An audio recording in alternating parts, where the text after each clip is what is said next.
Hello, happy Tuesday. One day away from the end of May, which means the end of Mental Health Month too. Um, I have one more spot after today if somebody wants to come on and talk about mental health. Of course, we could always talk about it on other months too. Today, today's going to be a little shorter because in an hour at 6 p.m. Central, um, some of us are getting together to start the Watchmen series. That's the HBO superhero series. It's the version of the graphic novel and the movie that came before it, and it's one of my favorite series. So if you want to join us for that, you probably know the drill by now. Primalhex, PRIMALHEX at Gmail or on Twitter. Today, I was going to talk about a topic that I think is very important to mental health, and I use a lot in my work, and I try to help other people do. I was a mental health ombuds for several years, which is particularly like the state agencies, the public health agencies or the Medicaid agencies that are publicly funded. The state funds an ombud service so that if you're having issues or problems with your service and you need help advocating or filing a complaint or a grievance, that's what our office did. So I got to see a lot of mental health complaints, mental health issues, mental health grievances, and help resolve them. And self-advocacy was a key part of that, or advocacy in general. And one of the things that helps people to advocate effectively is having it modeled for them. So a lot of what I try to do is model the advocacy so that they could start to pick up the skills and learn to do it on their own. So I'm gonna get some help today from my newfound appreciation for the Chat GPT tool. I got it to put me together a little piece on self-advocacy, and I'm gonna draw on that as well as on the stuff I do with my peer work. In order to advocate effectively, and self-advocacy basically is getting your needs met.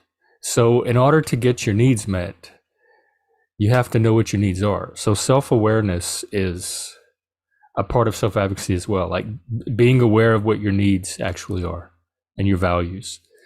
To start with ChatGPT's little write-up, it says self-advocacy refers to the act of speaking up. So it's also finding your voice and learning to use your voice. Speaking up, asserting one's rights or needs or wants or values, I would add, and actively representing oneself in order to express personal needs, desires, and opinions. You know me, I'm very big on being yourself, being your authentic self. I want what I communicate to reflect who I genuinely am. I'm not big on masking. I'm not very good at persona, like adopting a specific persona that's different from how I'm actually feeling inside. So I think authenticity would be a part of self-advocacy too, although not strictly necessary for self-advocacy, but it helps if your advocacy is going to express and reflect and be in alignment with your authentic needs. I would say it helps. It involves advocating for oneself in various aspects of life, including personal relationships, education, employment, healthcare, and other areas where one's interests and well-being are involved. I cannot tell you how many times I've had to use advocacy at doctors' offices and in the current modern medical system. That's one of the places that I use it most. And a lot of my self-advocacy tools that I developed for myself were developed from advocating within the healthcare system because it's gotten so technocratic and bureaucratic. I'm prepared to advocate 2 or 3 or 4 times every single time I go to an appointment. Self-advocacy is particularly important for individuals who may face challenges or barriers. But I'm gonna skip that paragraph. But I take it for granted because I've always been outspoken. I've always had a very clear idea of what my needs are, and I've always known how to get those needs met. One example, probably one of my earliest, I would say successful, although maybe that was an unintended consequence, but one of my earliest acts of self advocacy was in the seventh grade when I stopped going to school. I knew, like to the very core of my being, that that school was not serving my needs and I did not belong there. I was getting harassed, bullied, but more than that, my educational needs were not getting met.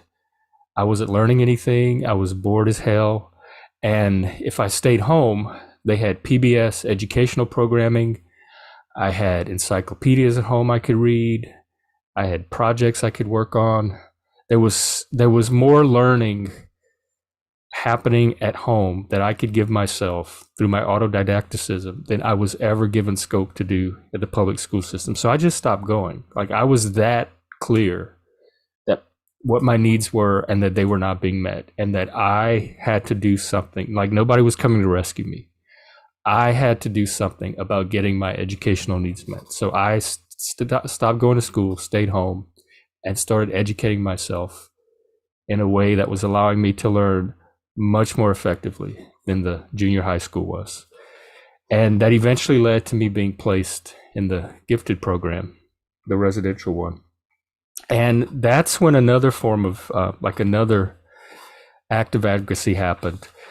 I haven't told this part of the story because it only happened briefly in the very early days. I did mention I had some adjustment difficulties, even to the gifted program, but they were minor in compared to the ones I was having in the public school system in this new town. And the very first year I was there, now keep in mind the director was also my therapist throughout the year, so I would see him, I don't know, once or twice a month throughout the school year, and we'd work on issues. So it turns out the first year I was there, some of the dorm counselors, and not all of them, but some of them, did not think that I should be allowed to continue in the program. In their judgment, I did not have the necessary emotional maturity for life in the dormitory. And I completely disagreed. I knew how much the program was helping me. I knew I needed it. So at one of our appointments, he brought it up about the possibility of me not returning the next year. And I knew right away. I told him absolutely not. I said, I do not accept this. I do not accept their judgment of me. I do not accept that I don't belong at this program. I do not accept probation. I want to continue at the program next year, just like I did this previous year. And what do I have to do that? And so we talked about it. There were academic goals. There were personal goals. I don't want to call them behavior goals because he wasn't really the type to use the program like as a tool of manipulation to incentivize behavior that he wanted. But that's definitely what my mom did. So in addition to advocating with him, which I only had to do that one appointment, and he completely like came around to my side of it and decided, yes, I could continue. But for a minute, for a quick little second there, the possibility of having that pulled on me after it was so successful, like it so completely turned me around that first year, was not going to happen to me. Like it was not even a possibility in my mind. That's how strong that I knew, that's how strongly that I knew I needed this program. But my mom would hold it over my head throughout the year. That was like her one main tool of behavior control. And sometimes it would be threats like, if you don't do this or you don't behave, you're not going to get to go to the program next year. I don't know how effective it was because that approach really doesn't work that well with me. But more often than not, it was after the fact, like after I had did something that had irritated her or pissed her off, then she would decide, that's it. You're not going to the program. And then I would have to fight and argue and advocate to get her to change her mind. So I spent a lot of time during the school year, whatever I would do periodically, probably 5 or 6 times during the year, I would get on her nerves somehow or cross her boundaries, which were never very well defined to begin with.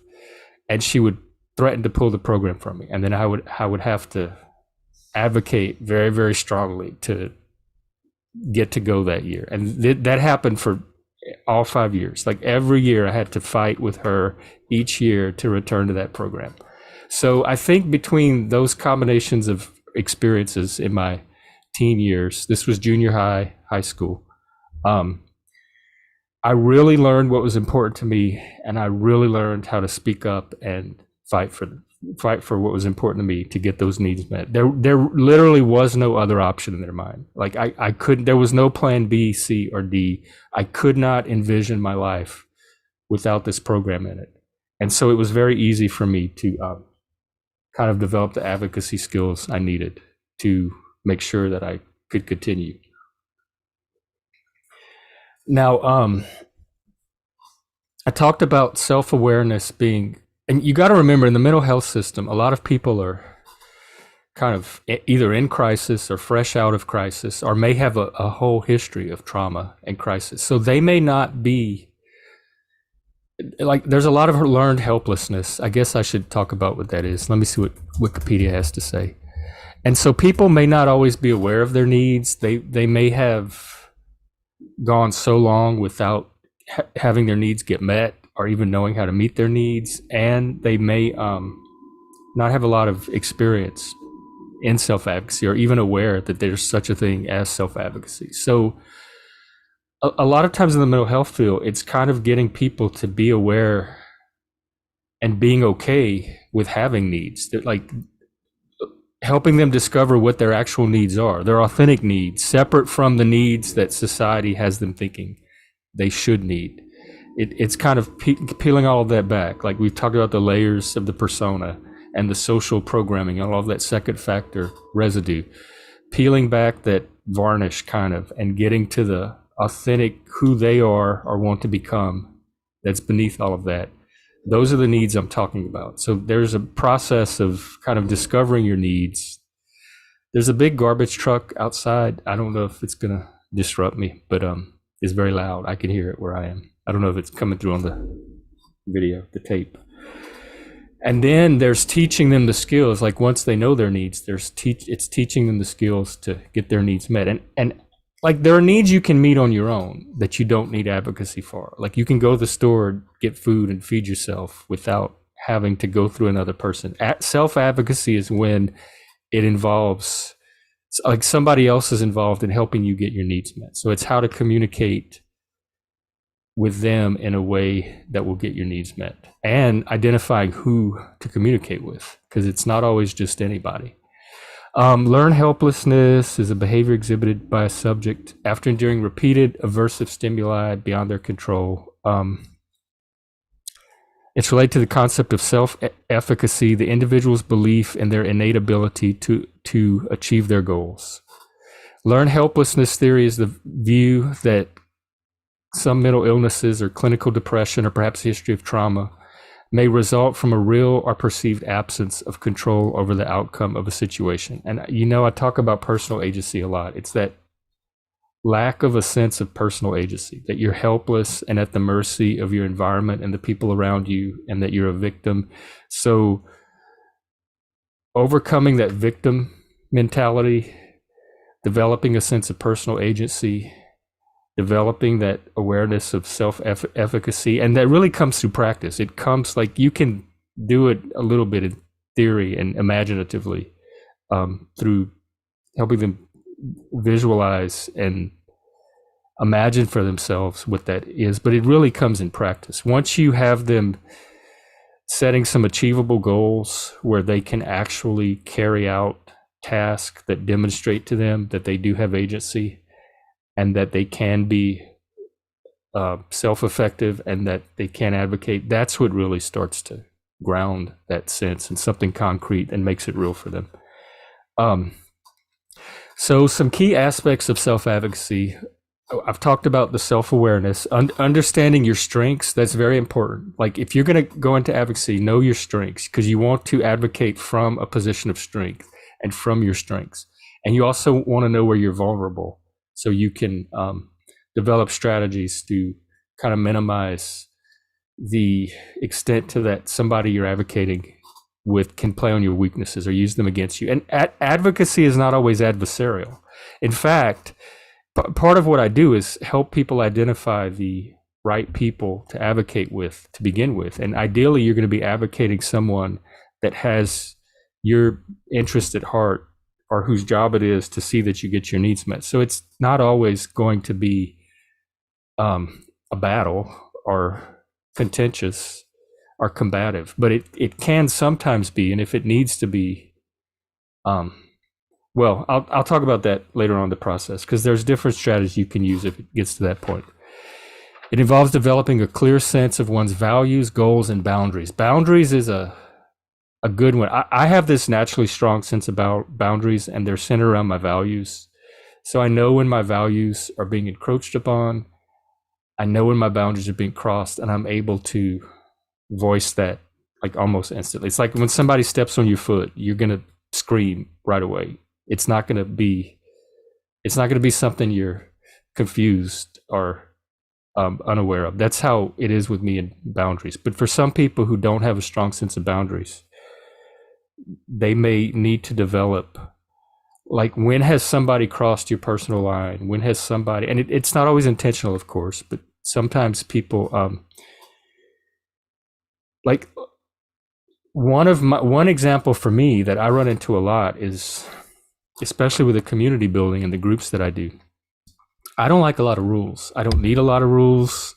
I'm not used to adults, like self-determining, psychologically mature adults needing a lot of rules and babysitting and hand-holding. So some of the groups I'm in, I go out of my way, like very intentionally, to keep the rules to as close to zero as I possibly can. And some of the groups, they'll start wanting to set rules or maybe parameters or a constraint or two. And the minute that starts to happen, I start advocating for why I don't think that's going to be a good thing ultimately for the future of the group and the growth that we're trying to get happen in the group, and why, and the ways I think it could actually negatively impact people's experience in the group. So a lot of times I like when people start setting rules, which read to me subjectively, like on an emotional level, as a form of authoritarianism or collectivism, which I'm totally against. I've talked about trait reactants before. So a lot of times when people just try to set basic rules or boundaries, I will feel like a value of mine has been crossed or a boundary is threatened, and I will advocate very vociferously for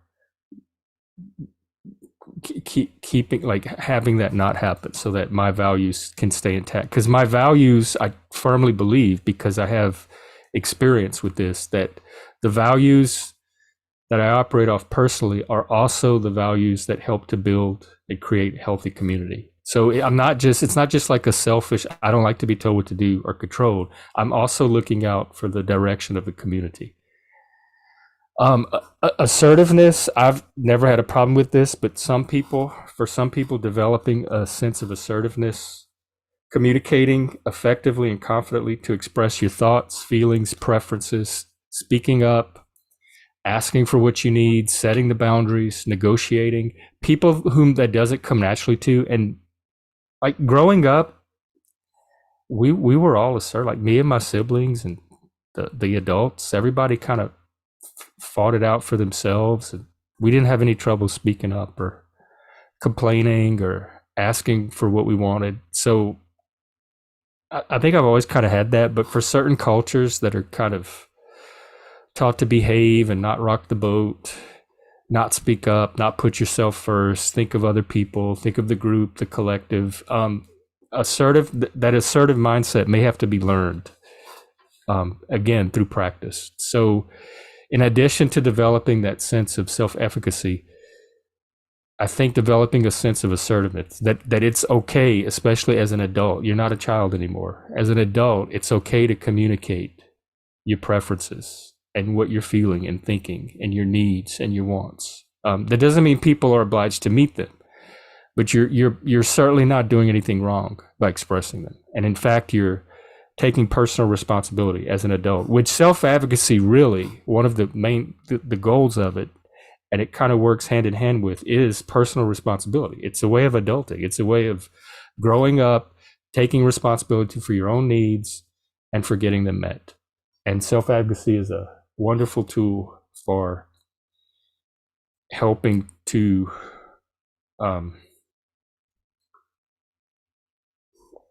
achieve that sense of responsibility that to me comes with being an adult.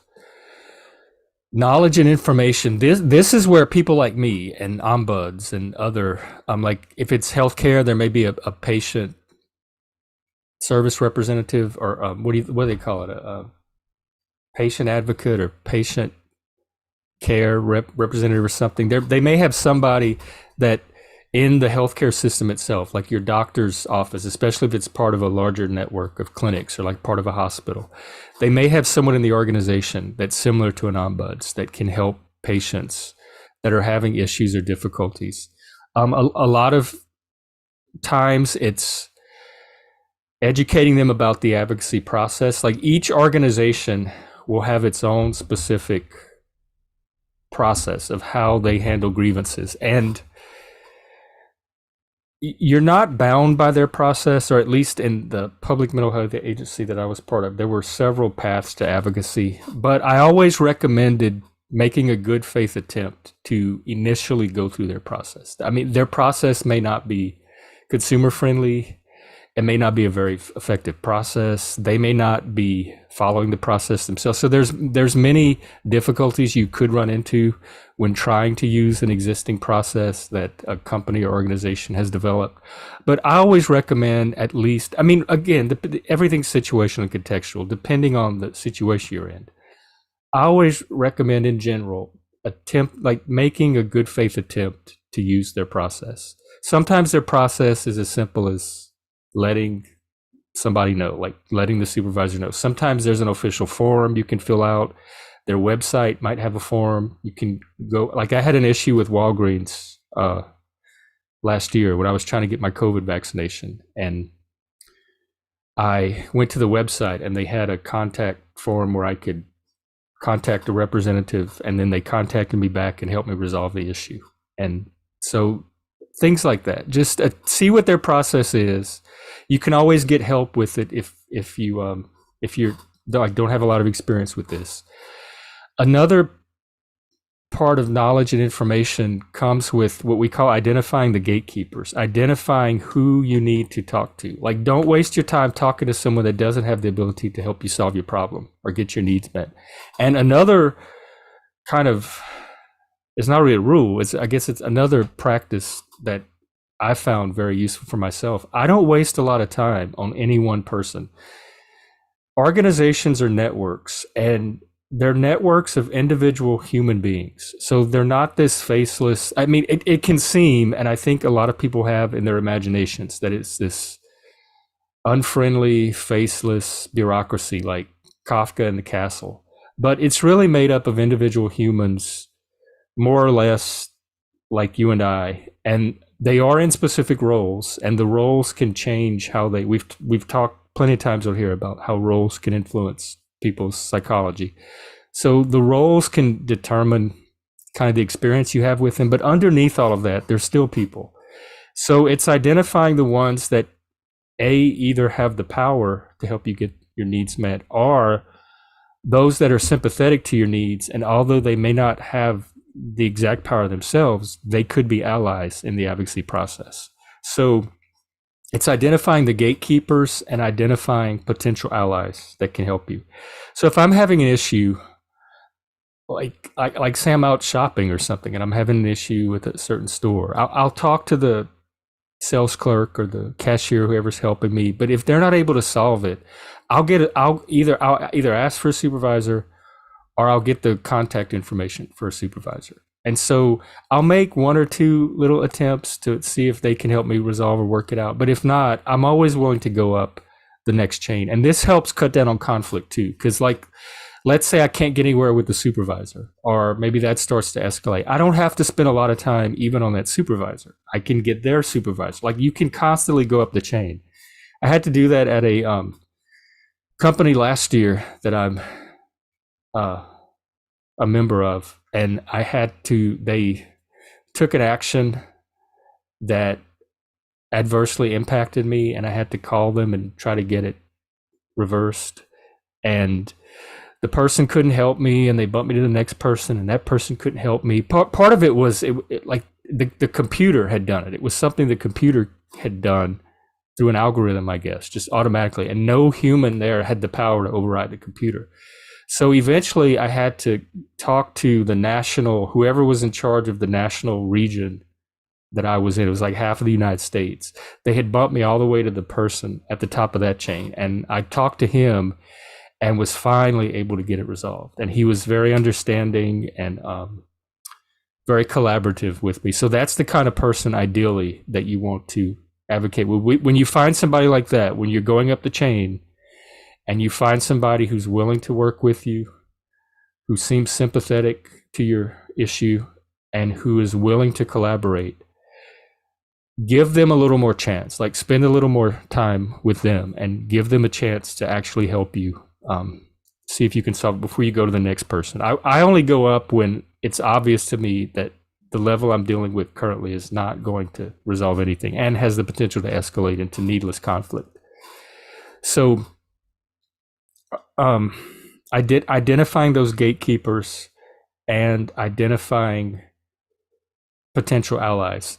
Now, some companies they make their contact information very hard to find, but usually there's an org chart if you do enough Googling, or I haven't tried ChatGPT with stuff like that yet, or if you know the name of the person, sometimes you can put the name together with the name of the company and maybe .com or .org and try to Google and see if you can get a work email attached to that name or the name of the person you need to talk to. So there's little like search tricks you can do to find certain people in certain companies too that might be able to help you. So one tactic that organizations do like to use a lot on me and with the clients I've worked with is the stonewalling or the non-responsiveness. So sometimes you have to be really aggressive and persistent in advocating, and persistence is a big part of self-advocacy. Like if this is something that you need as important, don't give up. Like if the first person can't help, go to the next. If they can't help, go to the next. If they can't help, go to the next. If the next is not being responsive, stay on them. Keep calling. I'm not saying call every day, but call until you either get a response or they give you the next person to call. If you can't help, one phrase I use a lot often is, who do I need to talk to that can help me with this? So if they're not going to be the ones to help, who do I need to talk to that can? And usually they will, because they don't want you to keep pestering them. Usually they will give you the name of the next person you could take it to.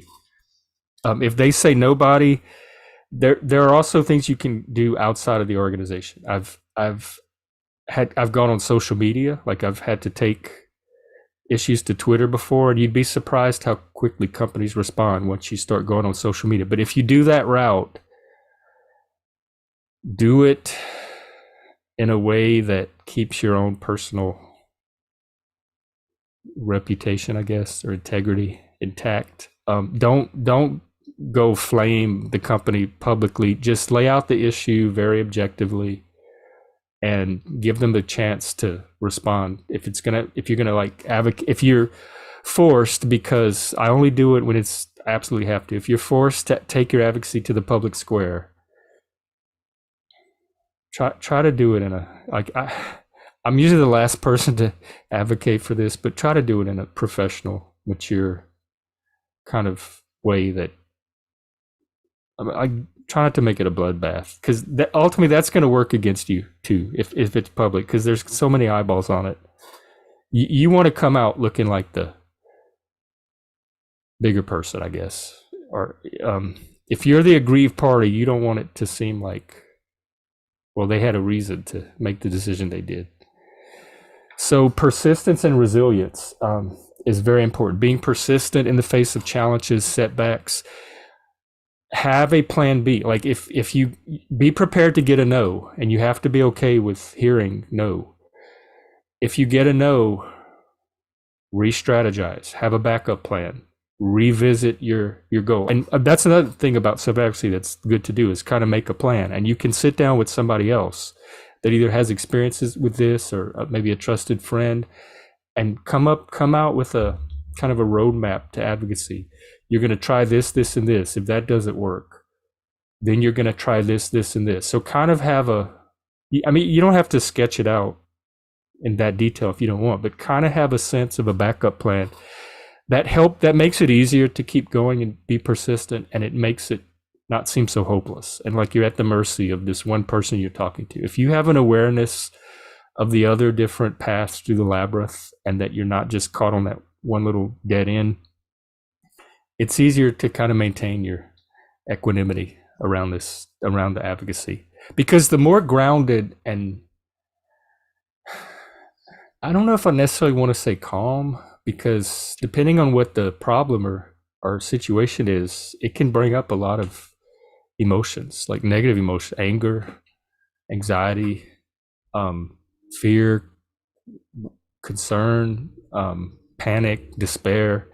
So, I mean, be honest about the emotions and don't try to not feel them. But the more secure about your needs you could be, and the more grounded in yourself you can be.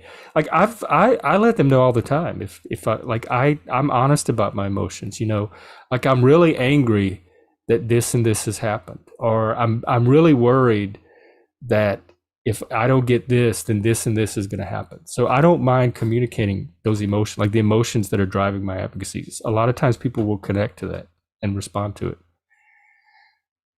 Problem solving, the creative problem solving is a very, very good skill. Probably maybe the primary skill to have in advocacy. You really, it's advocacy is very creative. There's really no clear-cut path. They'll have their initial process, and you can learn how to work that, or sometimes you have to hack it or find loopholes. But even hacking is creative problem solving. But you're not limited to that.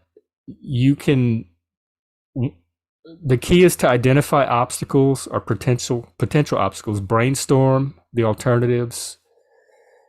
Sometimes advocacy is experimental. You take an action, you see the result, then you regroup and you reorient to another action or result, or you have to brainstorm again and then take action on that, whatever came out of that latest session of brainstorming. Sometimes it helps to do it with another person, because you can't always see the perspectives yourself. We're all locked into our individual, like what we're capable of seeing, and it has limitations.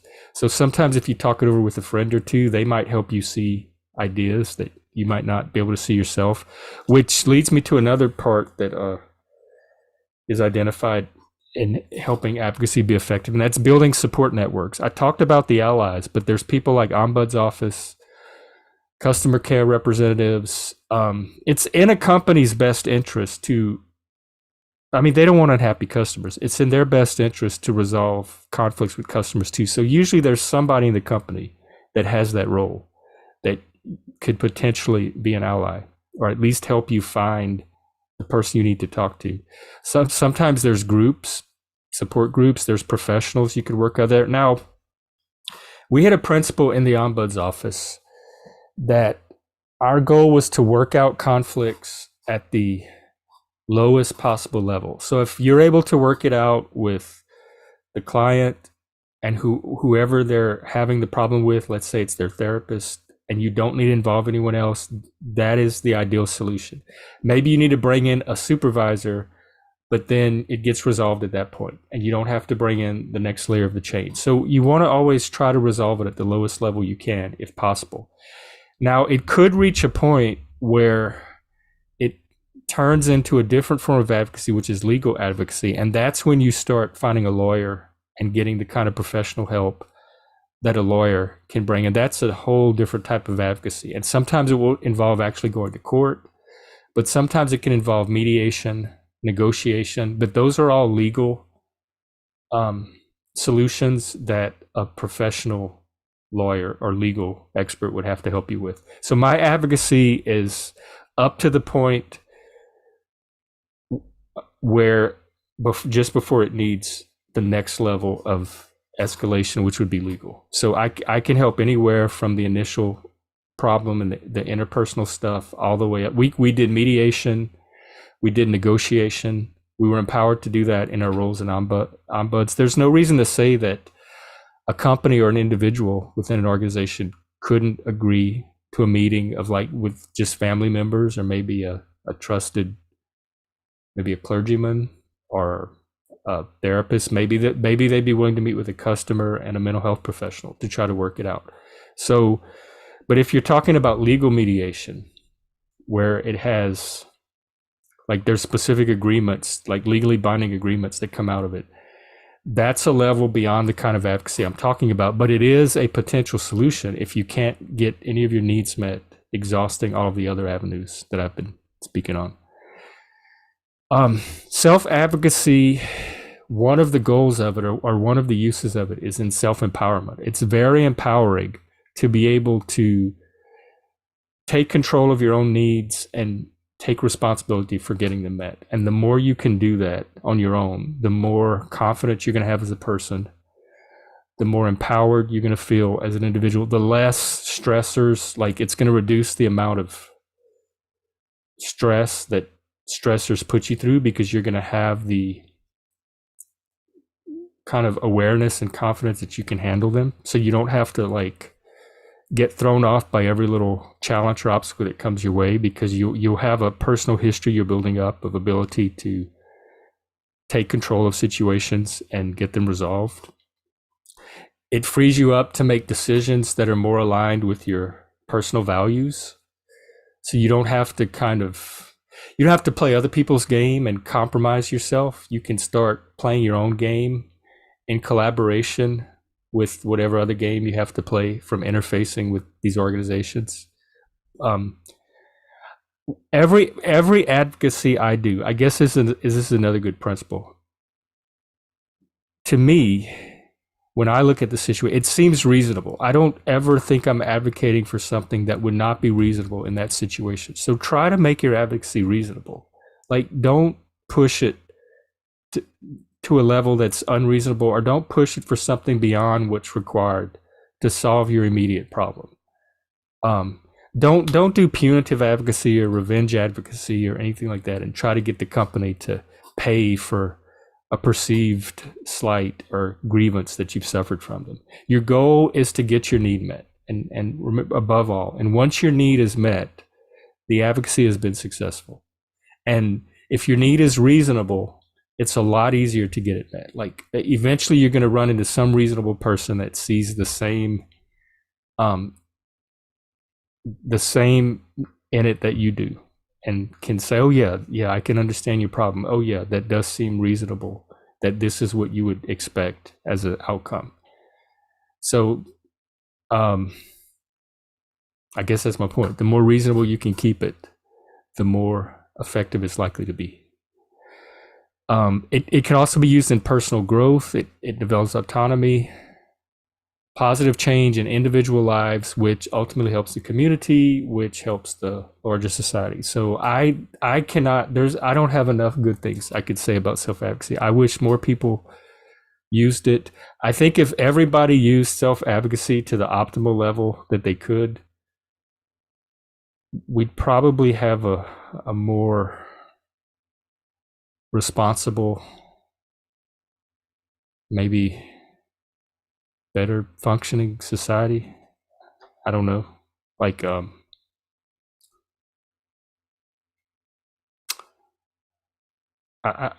don't know where I was going with that. I do think it has benefits for society. I don't want to speculate on the type of society we'd have if everybody were more assertive and took responsibility for their own needs, but I suspect that it would be an improved version of the society that we have now in some way. Maybe less victim, less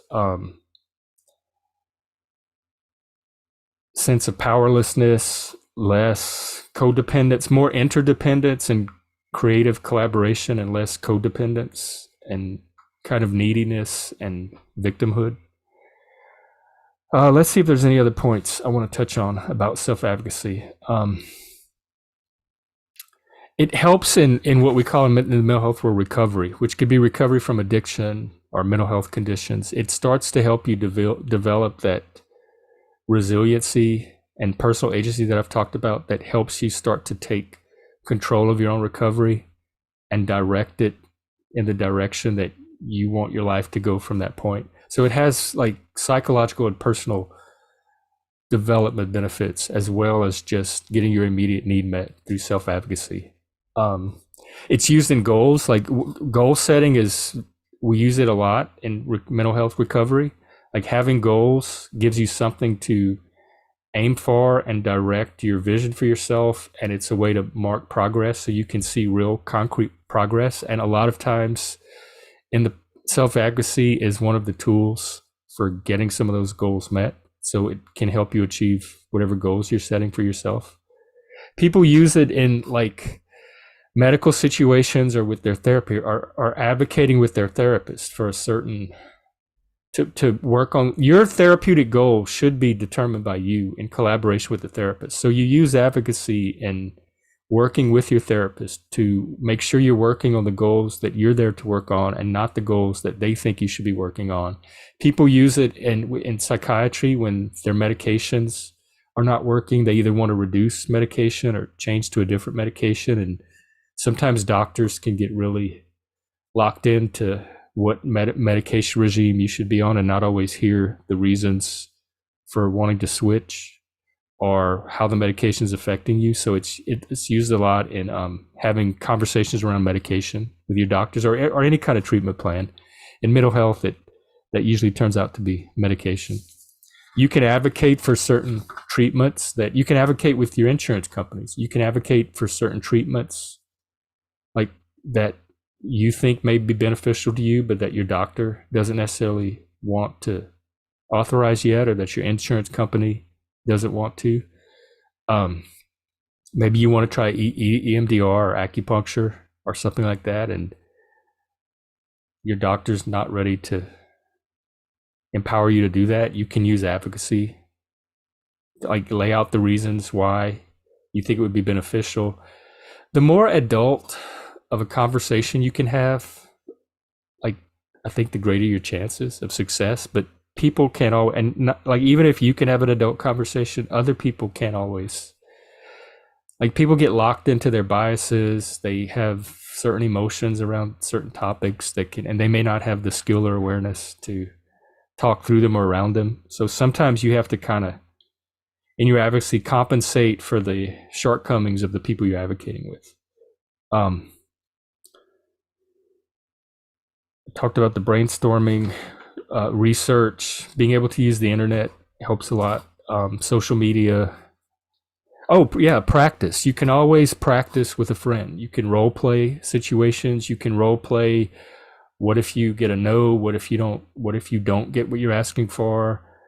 You can role play not only the actions and conversations to take from that point, but you can role play through the feelings that you might feel of disappointment and frustration. So and there may be advocacy groups out there. There's probably online. There's a lot of advocacy organizations. Like, I know there are mental health advocacy organizations, autism advocacy organizations, men's advocacy groups. Like, pretty much any community I'm involved in has some kind of advocacy arm. Now, I haven't used them myself. I can't speak to how effective they are. I've heard mixed results from some of them. A lot of people that set themselves up to be advocates, the skill set varies, I guess, like with any profession. It doesn't mean they're going to be perfect at the role. So it's finding an advocate that really knows how to advocate and can model that advocacy for you, so you can begin to pick up the skills. And I talked about knowing your strengths, making sure you have a support network, have a source of support. Advocacy can be draining, especially if it's going to be long term. So have a source of support. Know how to get yourself recharged. Know when to take breaks. Know how to do self-care and maintain your own, like, resilience and well-being. Celebrate your successes when you have successfully advocated. Like, acknowledge that to yourself. Do something nice for yourself that day. And don't give up. It takes persistence. It takes assertiveness. It takes self-awareness, persistence, assertiveness, and a really strong sense of what's important to you, what you need, what you deserve, and what you're willing to do to get it within the boundaries of civilization. So, and a lot of creative problem solving. I guess, is there anything else I want to say about self advocacy? If you, and I love helping people with self advocacy. So if you're having advocacy issues, you can contact me. I don't mind, like, looking through them, giving you tips, giving you my take on it. Maybe talking through them with you. Another place that advocacy has come up a lot in the last few years is with the social justice movement, because people are running into situations with their employers, our universities, our training or accrediting programs that are countering the values, their professional and personal values, and they've had to turn to organizations like Counterweight, which would help people learn to advocate in the workplace against social justice, and CTA, Critical Therapy Antidote. Advocacy came up a lot. In fact, I'm not sure if. Hang on, I don't want to say what I'm about to say if it's not true. So let me check real quick.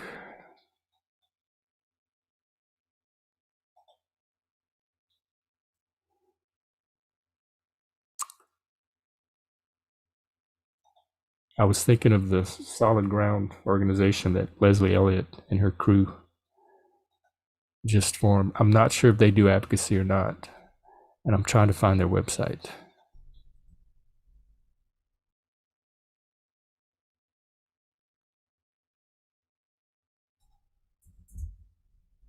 I think it's Solid Ground Support.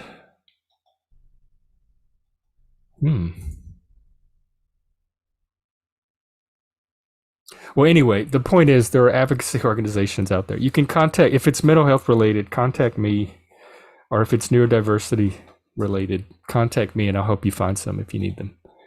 I have to get to my Watchmen viewing in a few minutes. If you want to join us, email me for the link. Tomorrow's the last day of Mental Health Month. If I don't get a guest, I will wrap up with one final topic and then we'll figure out where the show is going to go from there. Okay, good seeing everyone today, and I will talk to you tomorrow. Okay, happy advocating.